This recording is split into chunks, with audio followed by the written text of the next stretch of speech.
Hello, everybody. This is Brian from Breaking Down Security. This week, you're going to hear part 2 of our interview with Chris Sanders. I'm going to go ahead and get right into this because all the announcements and everything we have are going to be at the end of the show. First is a continuation of the question we were asking last week, where Ms. Berlin, we talked about Ms. Berlin having doing some work for some curriculum dealing with the attack matrix. And if you're not aware, at the RSA conference this year, there was a lot of companies out there that were trying to map their controls against the attack matrix framework. And we had talked to Chris before the interview, and he had mentioned that there are some companies out there that are scrapping all of their technology and all of their existing attack techniques and, starting over with the attack matrix. So we asked why that was a good thing or a bad thing. So that's the question we lead off with. Have a great rest of your week. So models are good and we need models. One of the kind of other signs, I guess, of cognitive crisis that we're dealing with is the fact that when new models emerge, we are so model hungry that we cling to them with everything we have.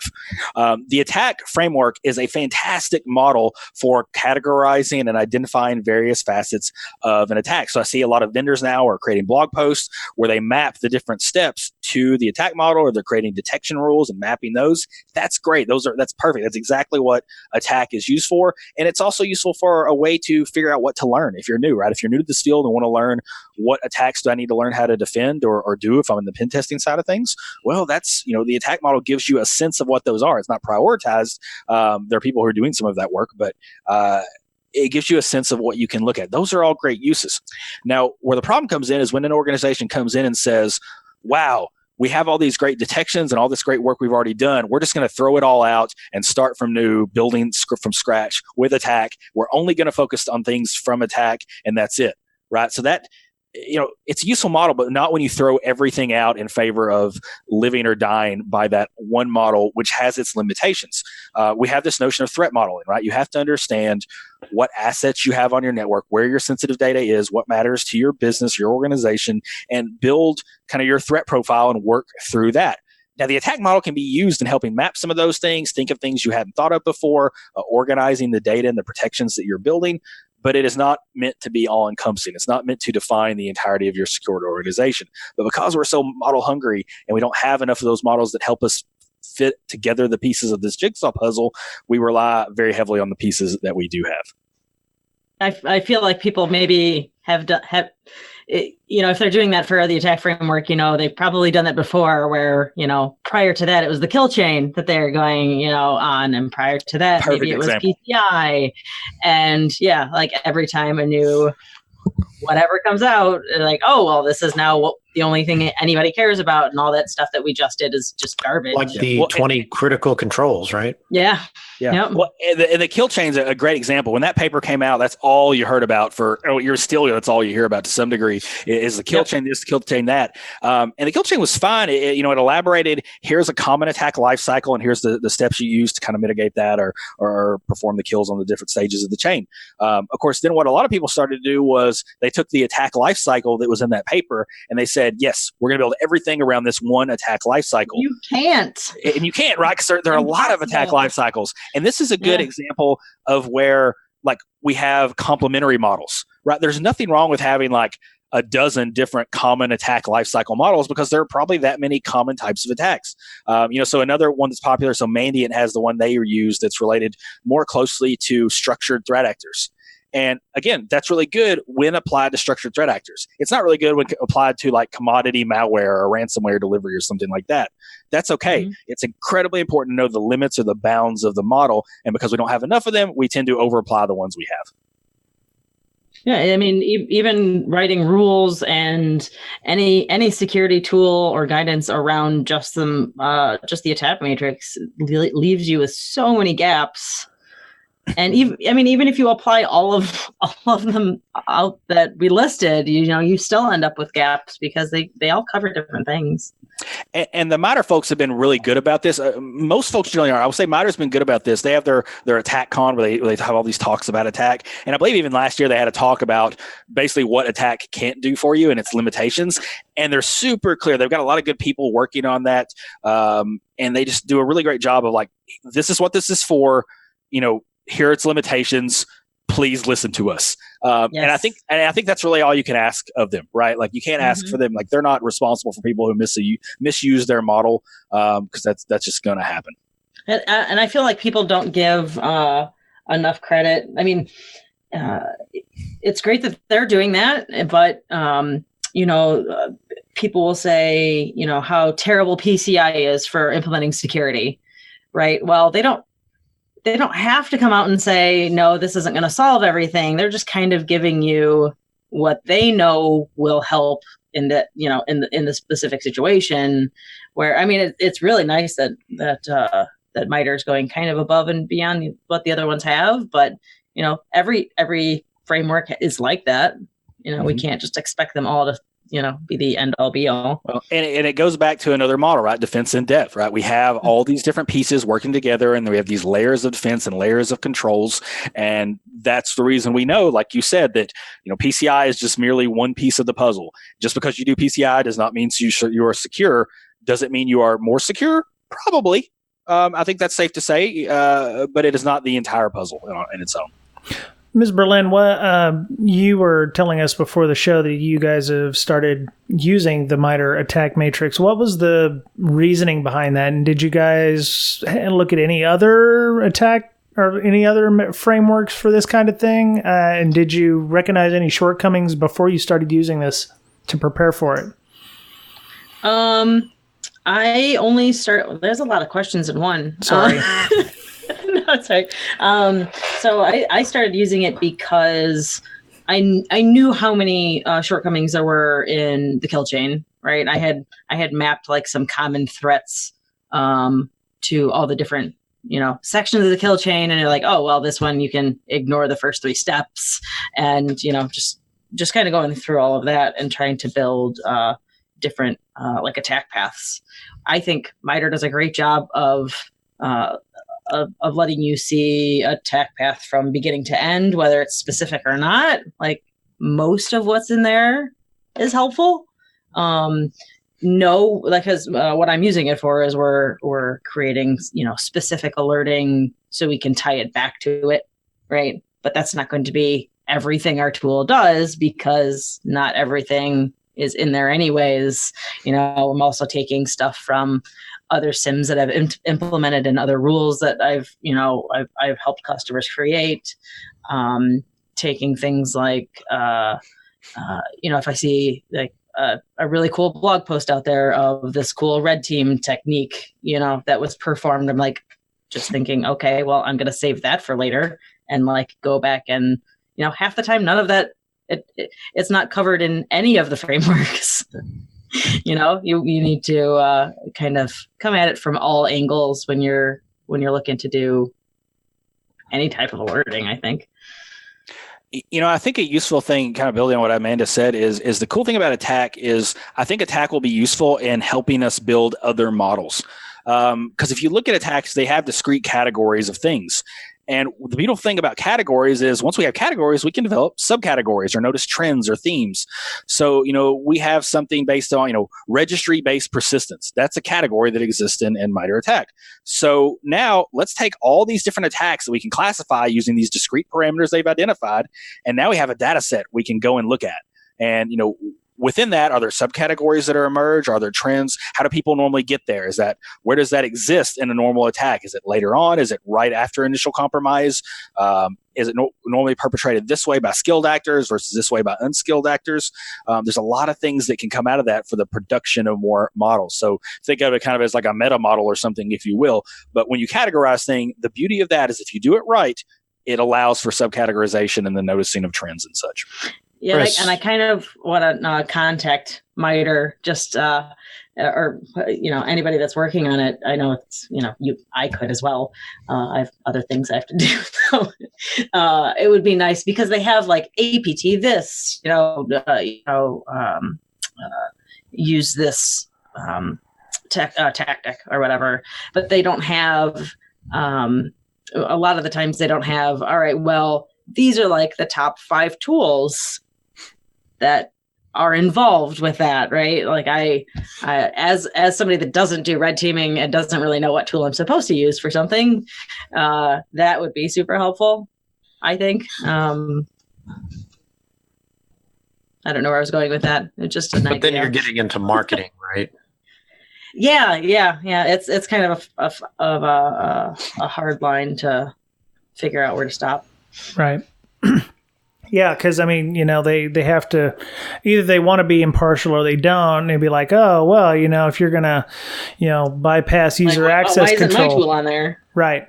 If you're going to bypass user access control, well, now you need to use a CASB to understand what all the users are doing on the environment or something. And here's the best CASB to use, or here's the ones we suggest. And it's like, well, okay, mine's not on there. How much do we have to pay to, Gartner it up real you sweetly? Don't want it to be a shittier Gartner. Yeah.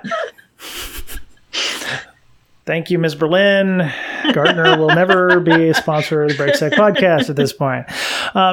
We were talking a little bit about that before the show. We were like, how some of these things in the matrix are fairly specific and some are very generic, inhibit system recovery, for instance, under impact. And it seems like some of these things should maybe not necessarily be in there, like the impacts versus doing privilege escalation. Those are actions versus what would happen from having privilege escalation. You'd want the impact of, AppCert DLLs or being able to do application shimming. What's the impact of that? And that would be, some of these things are actions versus effects, and I'm not sure why they're in the matrix as it is. So,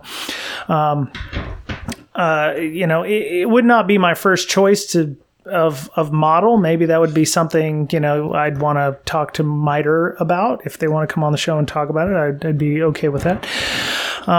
But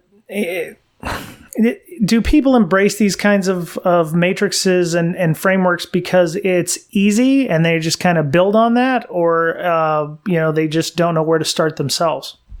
All of the above, right? Like it's a lot of it is it's an answer to a question, right? The question oftentimes is, I have to detect all the things. How do I know what all the things are? Well, here's a list of all the categories of things, right? That's the key question that most folks ask. And I tell you, a lot of people look at attack and they think, oh, well, this is for red teamers. No. The blue teamers are the ones who are really embracing this. I spent a lot of time in security operations centers teaching classes, and I've been to numerous of them where they send all their people to the con. They get the big flag with the whole thing on it, and they've got it on their wall, or they printed out the massive Excel spreadsheet and they're tagging things or color coding things. Like, the blue teamers eat this up because it's the answer to a question. How do I detect all the things? Well, here's a place to maybe start. Miss Berlin start, not end, but start. Totally agree. They have a sticks and taxi feed now too that you can pull in for different reasons, and that's one thing that we're planning on doing is pulling it in so we can tie in stuff and kind of map it out automatically. And the vendors are embracing it too, right? Like, a lot of the vendors are now building this into their tools where it tags based upon these things. A lot of them have pretty dashboards that say you have signatures that cover, 89% of the persistence category. What does that mean? Probably a bunch of nonsense, but at least they're thinking about it. Yeah, you can get MITRE attack certified or whatever, and they're the big 5 or 6 already have gone through it, and you can see which it's actually been pretty cool, especially for me as I'm building all of this stuff. I went in and saw what was I working on the other day? I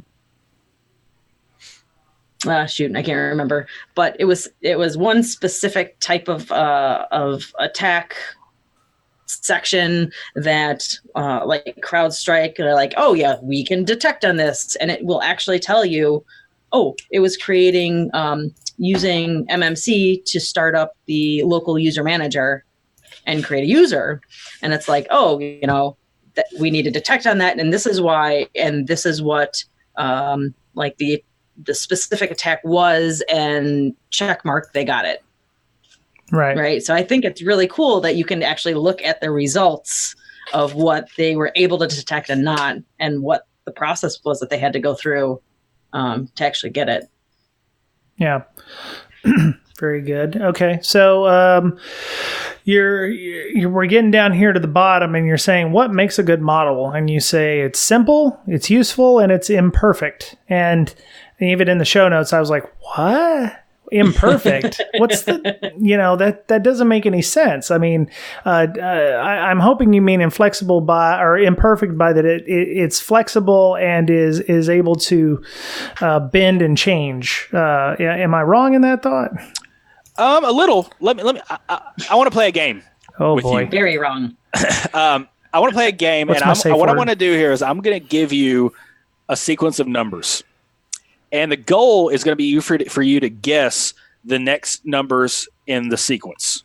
I hate those games. Okay. And I'm going to give you. It's not going to be too complex. Ooh, I'm good at this. I'm good at this. And so, all right, so here it is: 2, 4, 6, 8, 10. Give me the next three numbers. 12, 14, 16, 18, 20. Oh man, you gave me extra numbers. Okay. What is the rule or the model that I use? What is the rule for the next numbers? Like, what rule am I using to pick one number after the next? You're adding Plus 2. 2. Yeah. Wrong. Third. Plus The 3 rule- minus 1. The rule is picking any arbitrary number that is any arbitrary number after that is not the same as the number I've already picked. That's really stupid, right? Technically, I mean, it's technically correct. Yeah. Yeah. So so the thing is, the only way you would know that is if you purposely tried to give me a number that did not fit the rule. So I went 2, 4, 6, 8, 10. You went 12, 14, 16, 18. What if you would have just said 11 just to test it?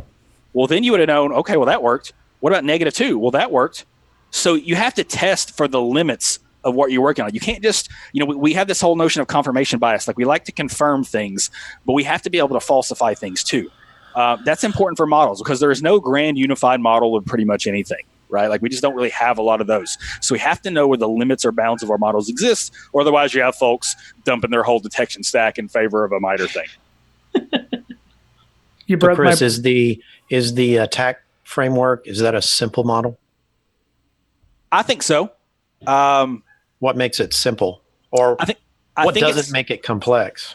I think it's simple because it is, and for a few reasons, it defines a few discrete categories. There are not too many of them. Like, there are several. I think there's like 11. It defines a few discrete categories. It is very easily represented, both conceptually and even visually. And there are a lot of entries within the categories, but that doesn't really matter. The categories are what matter. I think that's where the simplicity lies in that case. You broke my brain with the non, I like me some patterns, and you screwed the pooch. So good night, everybody. No, I'm just kidding. Well, in all fairness, that was a trap. So you were helpless in that one.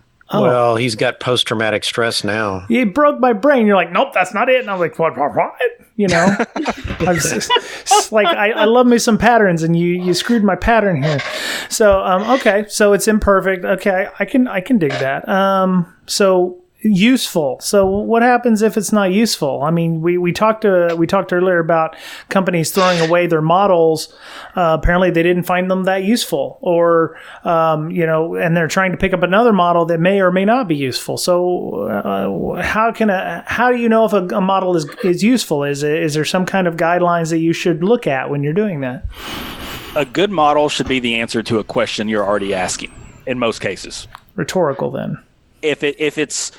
If a model is answering a question you're not asking, I'm not going to say it's always bad. Maybe you're just not asking the right questions. But most models seek to answer a question. MITRE ATT&AMP is answering the question, what are the things I need to detect? Right. That may sound like a simple explanation, but I think it really is, for the most part, that simple. It has to be something people will get meaning out of. That doesn't mean it's like a framework, like a tangible set of steps. It may mean it's a concept. Defense in depth is a concept that's useful because it helps us understand and explain, oftentimes to non-tech people, why I have to have both protection and detection controls, why I have to have those layers. So sometimes the usefulness is in practice. Sometimes it's in theory or an explanation or in relating to others. Earlier, one of the mental models I mentioned was the 10-point pain scale with the frowny face and the smiley face. Stupid simple, but it's something that allows patients who are operating on one level to talk and communicate their pain to doctors who are operating on another level. It sets a relative scale. They can track when things go up or down. It's a communication-centric model. So it has to be useful, or else it's never going to be heard of. People will never talk about it, and you just wouldn't know it exists. Mm-hmm. So you asked you mentioned the right question, asking the right questions. What defines a model is, it answers some of the questions you're answering. You mentioned in your blog what defines a sandwich, and when I was reading that, the first thing I thought of was the theory of forms, like Plato. It's like, what is the penultimate definition of a chair, for instance, or in this case, you're like, what defines a sandwich? How do we define a sandwich? And I actually saw a tweet on that this weekend. What was it? Is it a calzone sandwich? I think that was what it was. I think that's why maybe you brought it up. But somebody had asked the question about, or is a hot dog a sandwich? That's maybe why you put the icon in there. It is. I just like the fact that you think of like Plato. You said Plato. Plato, yes. Right, first. Right. Yeah. Then I thought of calzones first. So right. I don't know right. what that says about the two of us. Well, I kind of played a little bit with this one, because what I did before I released the blog post, I put a poll out on Twitter, and I just said, "Is a hot dog a sandwich? Yes or no?" Yes, that's what it was. Okay. That's what it was. Yeah. That's what it was. And my goal was not to blow up everyone's Twitter for the day, although that certainly happened for me, and my mentions were like a nightmare. And they still are. Like, people are still chiming in on it. But I did that, and then a couple days later, I went in on why. And the thing here is a hot dog sandwich is not an important question as it pertains to models. But the discussion is, right? The result of that doesn't really matter for practical purposes, but the discussion is, because the very first thing when you get into an intense discussion about whether a hot dog is a sandwich is eventually you ask the right question, which is, what defines a sandwich? That is the question that models come from. And a lot of people had a lot of opinions. There's a number of ways to look at it. One of the ones I mentioned is something called the cube rule. And the cube rule is basically a system wherein you visualize a cube, and wherever the carb is, the primary carb, the structure of it, that defines what it is. So, for instance, a sandwich is something where there's a carb on top and a carb on the bottom. Toast is something where there's just carb on bottom. A taco is something where there's a carb on three sides, kind of like a U. So in this case, by that standard, a hot dog is a taco. And that's basically the way the model defines it. If something is fully encased in carbs, that is then a calzone to tie in. Okay, so a burrito then is a calzone. If it's closed on all four sides, yes, right. it would then be a calzone. So a slice of pie in that sense is also a taco turned on its side, potentially. Other forms of calzones, a corn dog is a calzone. It's fully encased in carbs. So Hot Pocket. There's a lot of ways to go. A Pop-Tart is kind of a calzone, a dumpling. So all of the things I want to eat, all calzones. Which all these things like that sounds ridiculous, but it's a model, right? And it's a model that works pretty well actually at explaining these things. There are other models, and it's okay. There can be competing models that work in various different situations, but that's the whole goal. The whole goal is having the right conversation, which comes for the right question. Not everybody's going to be in the business of creating models. Not everyone is capable of having these kind of abstract conversations, or they get joy out of it. But there are people who do, and that's going to be critical for continued education in the field. So here's a question. We all know what a sandwich is, or we assume we know what a sandwich is. According to this, each of us have specific ideas and suggestions and thoughts about what a sandwich is. What if you have no concept of a sandwich? Let's say you're coming from SETI Alpha 5 and you've come to Earth, and some guy's like, "Hey, I'm going to have a sandwich," and you're like, "What's a sandwich?" Well, it would be really useful to have a model to explain to him what it was. Right, but you're getting the answer of what a sandwich is from, some guy in Brooklyn versus some guy in Seattle here or in San Francisco. You may get three different answers. So this guy's like, okay, I understand that it's, between this, bread-like or this dough-like option, but it's also, with multiple meats, and it, no, it doesn't have any meats on this. It has these bean sprouts or God knows what. It's almost like when someone is new to InfoSec and they ask what threat hunting is. Well, I don't think anybody knows that. Because you're going to get like 5 different answers from 5 different people, because that's something there's not a super clear definition on. I think the thing you would hope, whether it be sandwiches or threat hunting, is that eventually where it matters, and it doesn't really matter with sandwiches so much as it does maybe threat hunting, that the industry would eventually converge on things. And that's what we kind of have to work towards. Now, we will never fully get there. I think a lot of folks think, we have this thing in our field where we have all these terms and no one agrees on what they are. That's not unique to us. So like in the field of psychology, the term intelligence, we would think everyone in psychology would have a clear definition of what intelligence is. They don't. It means a lot of different things. Mm-hmm. Now, the thing with psychology, because they're really big on like well-documented sources and citing the provenance of knowledge and things like that, when you're writing a paper about intelligence, the first thing you do is say, this is how I define intelligence. Because at that point, it doesn't matter whether people agree with you or not. At that point, they have a baseline to work from, and everything else they read in that paper, they can work from your baseline. And if their definition varies to some degree, well, then they have the intellectual capacity to modify or apply to their own definition. That's the thing we need too. It's okay if we have a few different definitions of threat hunting, but the folks who are writing about it have to define it. I have a threat hunting class. I think we're going to talk about it a little later. Mm-hmm. Like slide 2 is, this is how I define threat hunting, and if you don't agree with it, well, that's fine. But for our purposes, this is what we're working from. Work from this frame of mind. And if your definition is a little different, well, you can apply that via your own cognition. Yeah, that's... Go ahead, Ms. Berlin. It's the same thing with red teaming and pen testing and security engineering and security architects. That's a question I get a lot from people that want to like break into InfoSec or looking for a new job. They're like, well, what does a security engineer do? I'm like, well, I mean, I've done it a couple times and I've done something different every time. So good luck. I don't know. Depends on how HR wrote the description. Yep.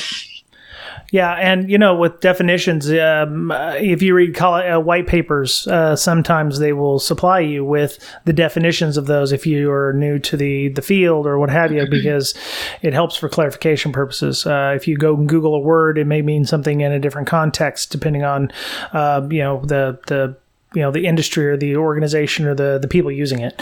So that makes complete sense. So yeah, and this is something like I put this on the people like listening here, right? Like if you're a person who's into blogging, and like blogs aren't like the best thing in terms of like source knowledge, but like that's what we have to work with. So the little thing you can do right now is if you're going to write a paper on red teaming or on threat hunting, like at the beginning of it or in a reference, put your working definition of threat hunting or red teaming, so when the folks are reading it, they can work from that. So that way, if they have a different one or if they read another one later on, they know what the difference is. They know where where things may not line up. You got a lot of good links here. I've never heard of Diamond Model of Intrusion Analysis. That's an interesting looking white paper. My friend Ian Coldwater was looking for some white papers to read. She's feeling a little ill right now. Anyway, or she was. That was a couple weeks ago. All right, cool. Yeah, I'll definitely check out some of the links on here. So, Ms. Berlin, Mr. Boettcher, any other questions? Because there's just so much we could talk about with this. It's just very interesting. I'm seeing philosophy. I'm seeing, management type, questions and thought process behind a lot of this stuff. I mean, it could branch off into any number of places. Do you see anyone attempting? Gosh, I don't know how I want to answer this question.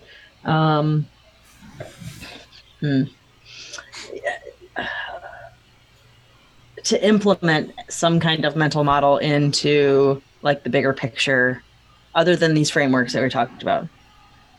What do you mean by like bigger picture? Like, like what you're talking about, like what you're not sure that you'll see in your lifetime, right? Is better definitions and just like the medical field did, where they came together and kind of just had this big period of introspection. Like, do you see anybody like even trying to successfully? Yeah, I think so. Something like that. Yeah, I think so, but it's not like a centralized thing. Like we don't have a governing body. We don't have a centralized source that does this. It's a distributed thing wherein it happens almost kind of grassroots. So like my investigation theory process, the investigation process, I wrote about that, and then I began teaching it. I taught it to a lot of people, and now a lot of people use it. A lot of professors have now included that in their college material, and it matriculates out, right? So if a model is simple, useful, and falsifiable, and people can kind of get it, it's represented and teachable in a reasonable way.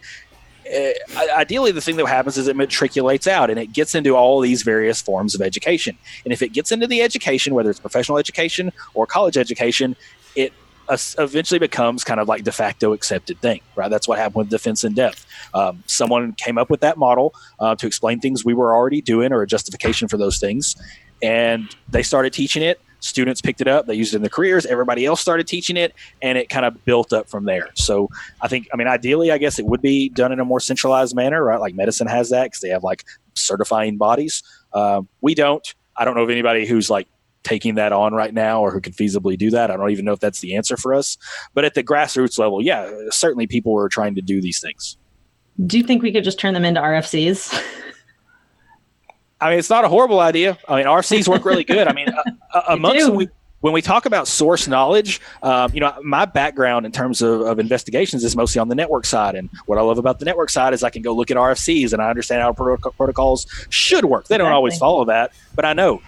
On the host side, we don't got nothing like that, right? I mentioned the shim cache thing. What if there was an RFC for the application compatibility cache? That'd be pretty baller. We don't have it. So that something that takes a form like that is helpful. Even just like more academically written papers. I'm not saying like they don't have to be boring to be academic, but things that very simply, and this is going to sound elitist, but like cite your damn sources, right? Like that's it. Like if you're going to make a claim that's in fact and not opinion, cite the source. That's all. Right. That's all I want. Because if you cite your sources, then I can cite you as a source, and then someone can cite me as a source, and we build this real long chain of things. Like if I want to study something in psychology right now, I can read a paper published now, and I can check its sources and its sources and its sources, and before long, I'm reading something written in the 1920s about behaviorism and operant conditioning. I can trace this whole provenance of knowledge back. And it's all provable, and it's just a magical, beautiful thing.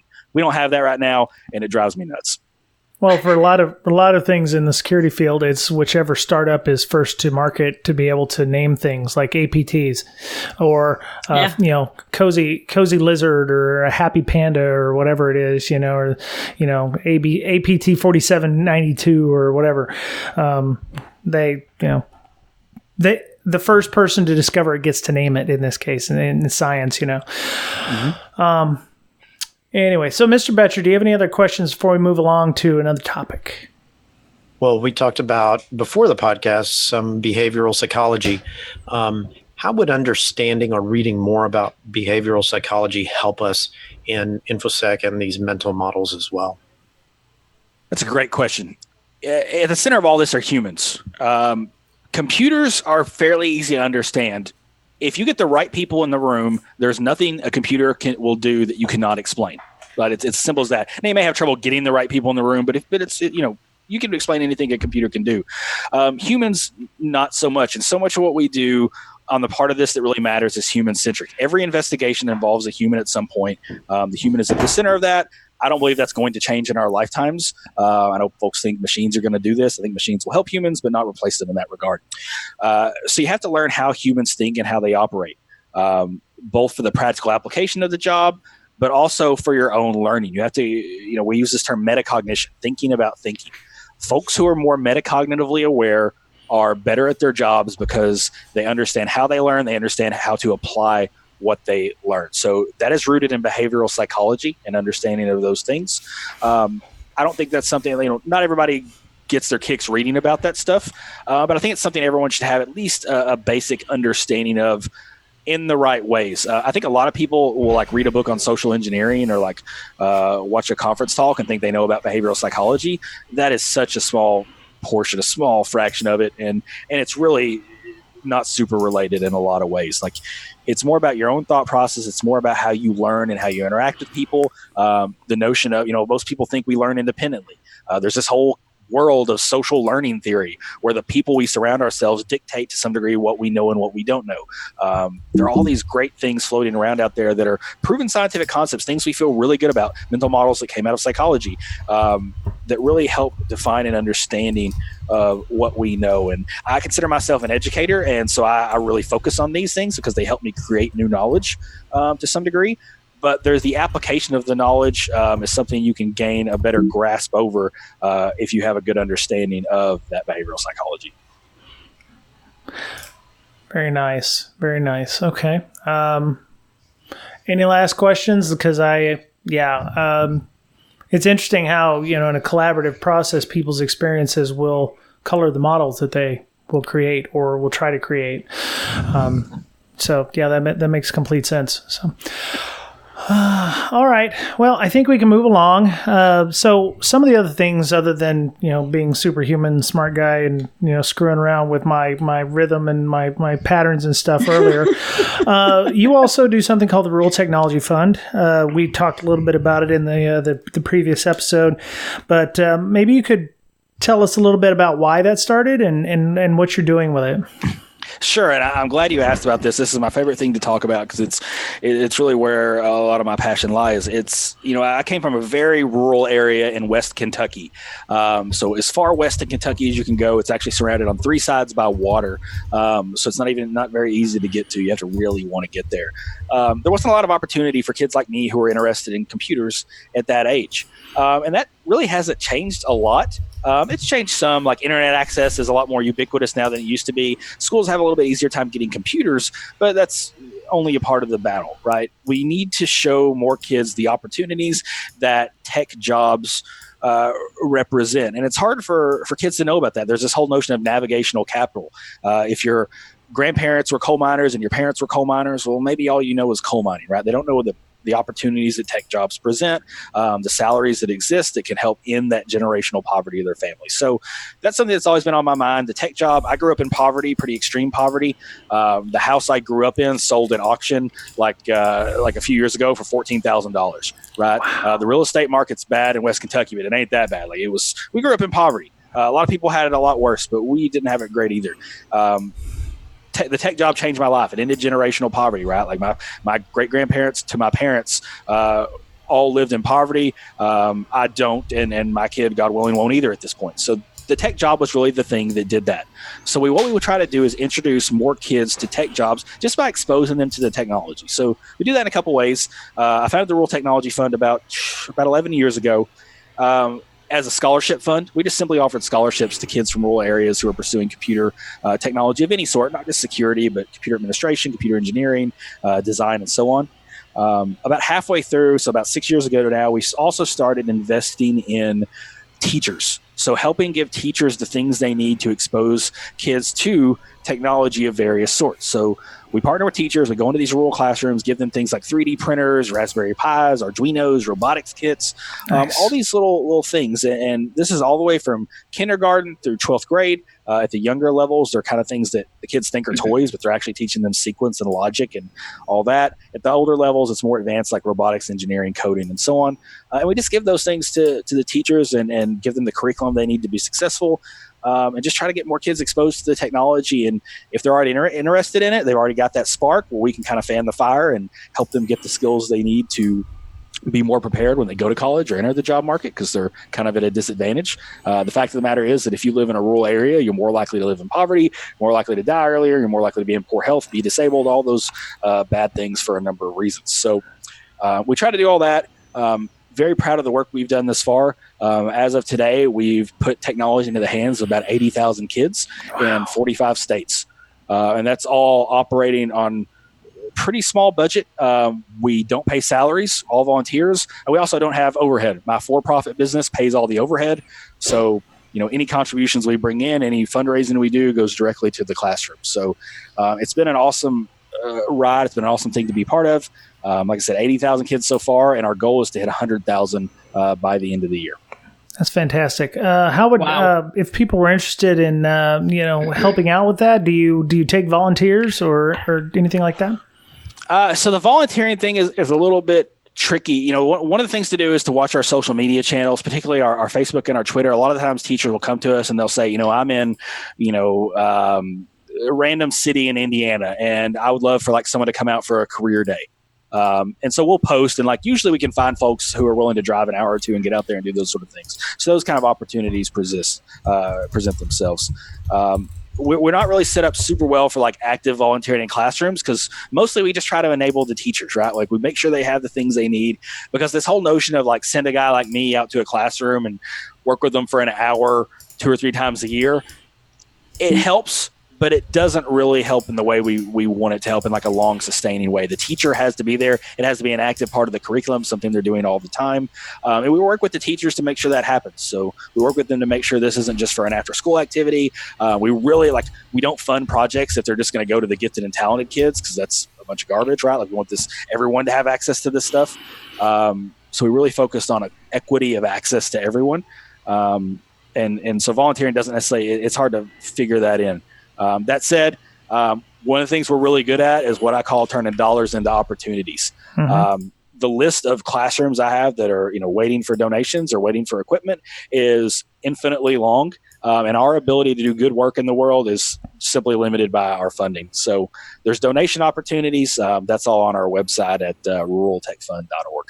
And how do y'all, get teachers? Is it a word of mouth thing? Like one teacher tells another teacher? Is there some kind of teacher Facebook where it's like, hey, these guys helped out? How do you get your message out there?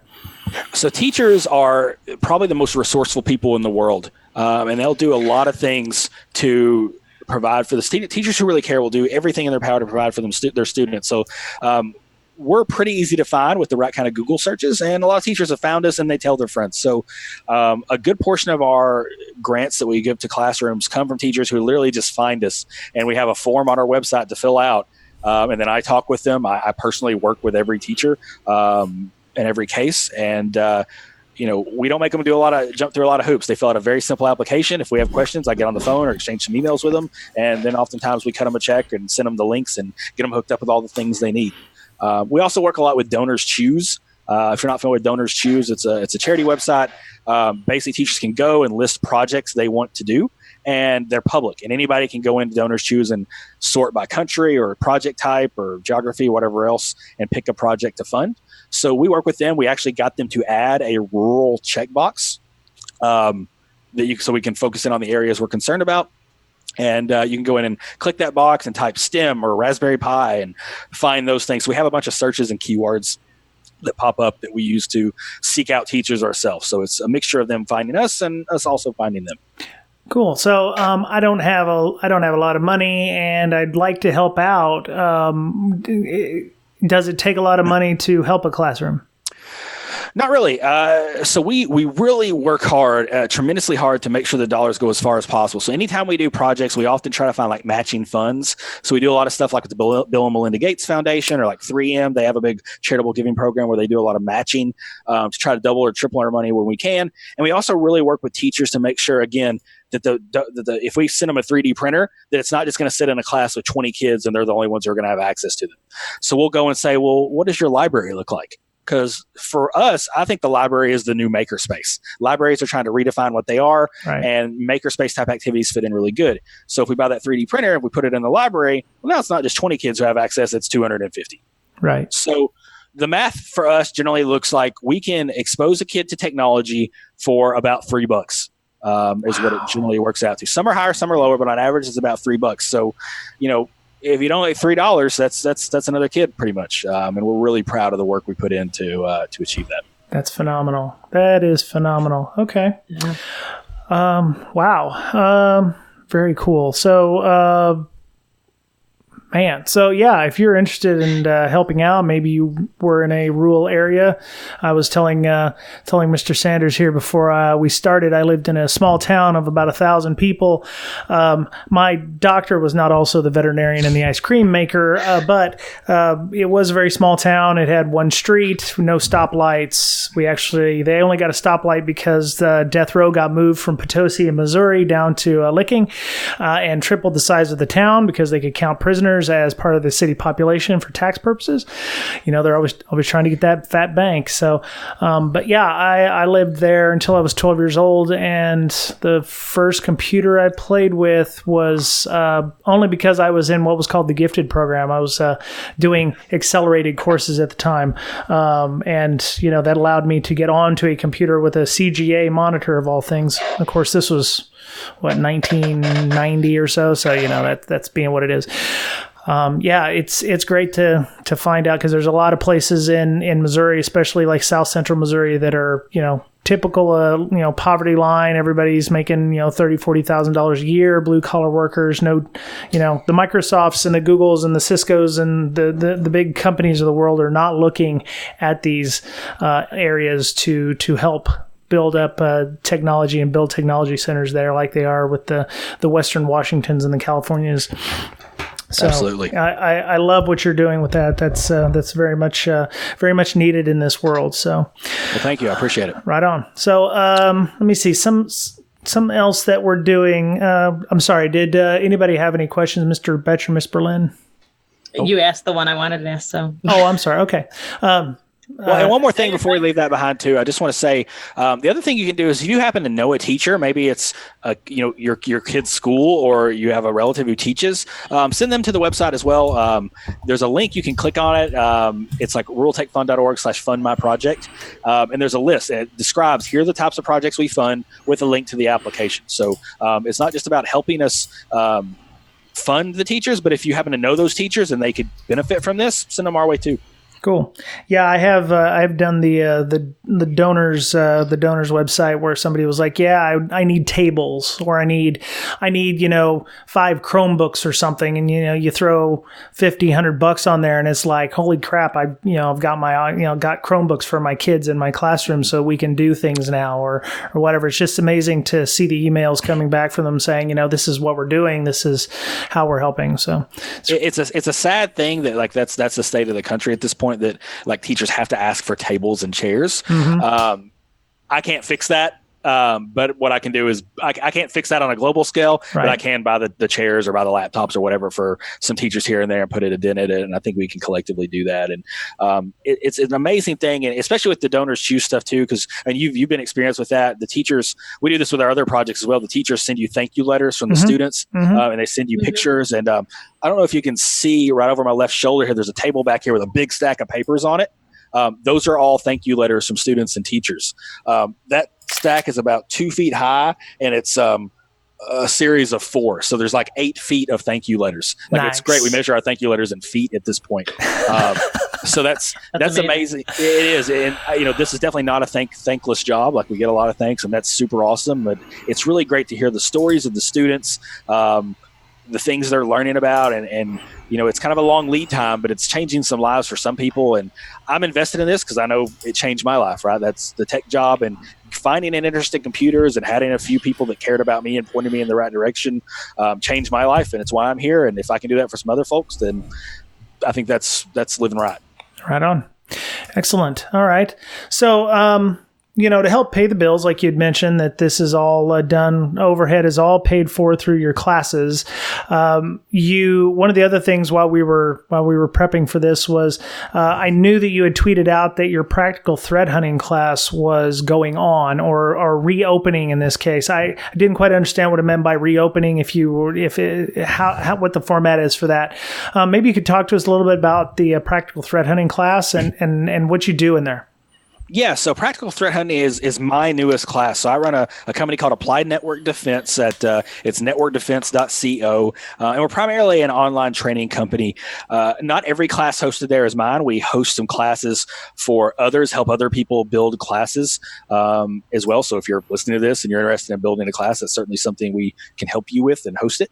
But also it's an outlet for my classes that I teach.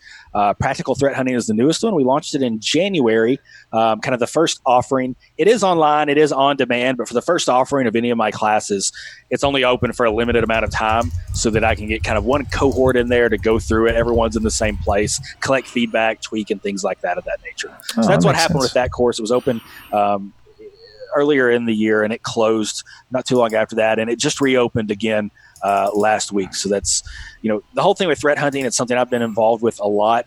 It's very nebulous. There's also a lot of kind of vendor nonsense that gets thrown in there about automated threat hunting solutions and what is and what isn't threat hunting. I clarify what I think it is at the very first slide, like I told you. So it's really, if you've never done threat hunting before, maybe you've done some other investigative work, it's going to give you the things you need. Again, I focus on mental models in my teaching as well. So it's going to give you structured, organized ways to think about that, get better at threat hunting. And even if you've done a lot of threat hunting before, I think it's going to help you better structure and organize your thoughts and processes. We really focus on two types of hunting, what I call attack-based hunting, and then the other one is called data-based hunting. Two different approaches and a lot of labs and exercise. I give you a bunch of data that we've created where you can go through and hunt for the things. We give you a lot of like junk data with it. So like you have real noise that you have to filter through, which is hard to simulate in a lab. We've done that for this course and overall really proud of it. So that is my full-time job. That's what puts dinner on the table, but it's also the thing that funds a lot of the Rural Tech Fund, particularly, again, all of our overhead, and then some. It contributes to that. So with every course that's purchased, some percentage is generally going to the Rural Tech Fund. That's awesome. Yeah, and donating the Rural Tech Fund, it is a nonprofit charity, so you do get tax deductions if that's what motivates you to give. So if you want to give a little cash, then feel free to do so. One last thing, we mentioned the author a bit. Practical Packet Analysis, been out for a while. No Starch Press book. We have actually ran it in our book club. Unfortunately, I don't know if we had you on to interview for that. A long time. It's back. I think it was one of the first or second books we ever did. I did go to one of the meetings for the book club and did a Q&A for that. Cool. All right. Yeah. It's a very good book. If you're interested, you can go to No Starch Press and get that book. I would suggest not getting it through the Humble Bundle if it ever is out like that, because it gets lost in the shuffle, and you don't really need all those other books necessarily when you're needing just one book. So there's a link in the show notes to the Practical Packet Analysis book on No Starch's website. If you buy it with the print book, you also get the PDF version, which is great at No Starch, and the PDFs are DRM free, which is something that I enjoy, knowing that I'm not having to unlock it with Adobe Acrobat or something like that, some ungodly program. So there's links in the show notes to the book for that. Any books or anything else you're thinking about, working with or writing any other books in the future? I'm working on the next one right now. It's about 2/3 of the way done. I've talked about this publicly before, so it's not so much breaking news, but my next book is going to be focused on intrusion detection honeypots. So specifically the use of honeypots for network security monitoring and detection. I don't have really an ETA. I'd like to think I'm going to have it done by the end of this year. Best laid plans and all that. It's about 2/3 of the way done. So more to come on that. Awesome. Okay. Well, man, this was a supersized episode. If it goes any longer, we're probably going to have to split it up into thirds, which is something we've never done before. But you've got a lot going on, Chris. Maybe you could tell us a little bit about where people would find you if they wanted to discuss the Rural Technology Fund, Practical Packet Analysis, threat hunting, mental models in particular. Yeah, so the blog is kind of the centralized repo for everything, chrissanders.org. There's a link there that has my email address. I'm on Twitter at chrissanders88. I'm fairly active on that. Those are probably the best places to get a hold of me. Awesome. Easy to find. Okay. Excellent. So, Ms. Berlin, Circle City Con just finished up. You were just a spectator there, but you're going to be at Layer 8 Con the weekend of... actually, we probably shouldn't talk about this because this is going to come out way after that. But but June 8th, I'll be there. June 8th, you'll be there, yeah. June 8th. And then after that, I will be at Show Me Con speaking. And then after that, I will be giving some training at B-Sides Cleveland, but that is sold out. Oh, wow. Did B-Sides Cleveland sell out because all InfoSec people not in Seattle are in Ohio? Sure. Yeah.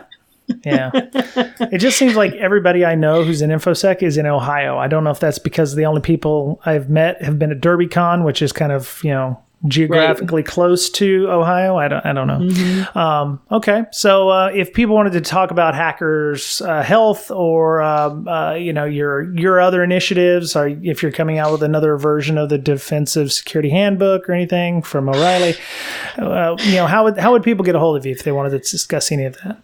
Well, first you have to yell at Lee because he's the one that doesn't have the time. Oh, he's the holdout, is he? Holdout. No, I'm just going to blame him because I don't know that he listens. So. Oh, yeah. No, he doesn't. No, but you can for anything mental health hackers related, it's at Hackers Health, and that at InfoSystir for me, INFOSYSTIR. Okay. Hey, tell us a little bit about the Slack. Oh, you can join our Slack, which is now what is it up to? Holy cow. Over 1,800 people, which is insane, by DMing us on our Brakesec Twitter. Or I always forget this part, you can email bds.podcast@gmail.com. Yep. And for the person who wanted an invite the other day, yes, it's in the show notes. DM the Twitter or send an email to bds.podcast. So I double checked that. I'm not crazy. Thank you for trying to gaslight me. I appreciate that. You failed. No, I'm just kidding. I love you, man. Thank you for reaching out. Yeah. So, Mr. Boettcher, you've got a lot going on yourself. Why don't you tell people a little bit about what LogMD is, and if you're planning on being anywhere in the near future for conference-wise? Well, the only conference I have on the schedule is DerbyCon. You can get a hold of me at my Twitter account at BoettcherPwned, my last name, PWNED. And I'm the developer of LogMD. It helps you log the right things in a Windows environment. So check it out. It's free at log-md.com. So it helps you threat hunt all the things, or will help you with threat hunting? It can help you with threat hunting, yes. Especially we got features that help you detect PowerShell things and WMI and stuff like that. So you can push LogMD out to a box, run it, and see if there's any suspicious PowerShell going on. Okay, very cool. Yep. All right. So, man, I got a lot of stuff going on. InfoSec Campout's happening 23rd through the 24th of August. We do have tickets available. We do have campsites available if you want to come and hang out at a nice local, chill, Pacific Northwest-based conference. Please come and do that. Just got our first sponsor last week, Ms. Height from Leviathan. Full disclosure, that's who I work for. Have saw their way fit to give us some money, so we appreciate that. They're our first official sponsor, which is always good because it's like, oh wow, we're not going to be broke. And I know Miss Berlin knows about, getting sponsors and stuff. So, the first one, when they were like, oh, yes, we're going to give you some money, I was like, oh, I'm not going to be poor now. Right. We might actually break even. But yeah, we've got most of our speaker slots filled up. It'll probably be full by the time this actually goes to air, part 2 or part 3. We are still looking for speakers or workshops. If you're looking for those, we're trying to get ham radio licenses workshop done. So if you've never been a ham or want to be a ham operator, we're working on that. If you're interested and you have an advanced license, we have 2 people and a proctor, I think, available. We need 3 advanced licensees to run the proctoring for the exam. So if you're interested, please hit up at InfoSec Campout, all one word. There's plenty of tickets available for the conference itself. You can go to www.infosecampout.com. We try to keep it simple here. InfoSec Campout. Nobody should try to figure out what the conference is all about. It's InfoSec and it's camping. So there you go. Podcast. If you want to follow Brakesec Podcast, we're on Twitter at Brakesec, BRAKESEC. And you can follow me on Twitter, Brian Brake, BRYANBRAKE.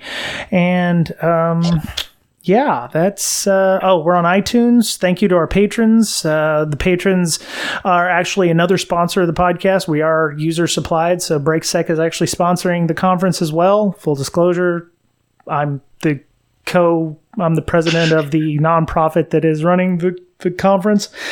But we might be making some donations charitably with regard to that from the Patreon donors. So we appreciate everybody who gives money to our Patreon or our PayPal if you get value from this podcast. So we appreciate it a lot. You can get t-shirts at our TPub site. Somebody tweeted something out today that was very clever, and I think I might actually make that a Ravici, I think his name, on Twitter. But he was like, you should take a break, Sec. And I was like, oh, that's so clever.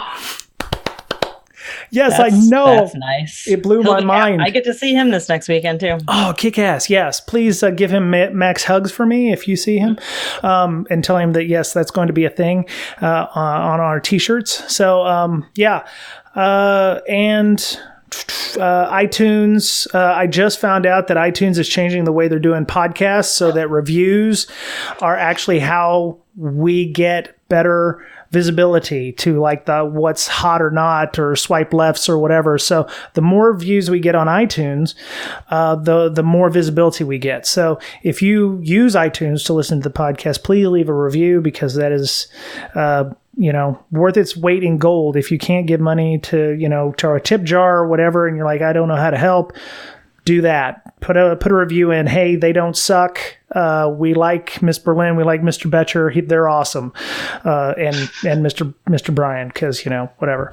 So, So we'd appreciate any additional feedback you can give these to help us out. That was it for Breaking Down Security this week. I hope everyone has a great week. Be nice to one another, especially on Twitter.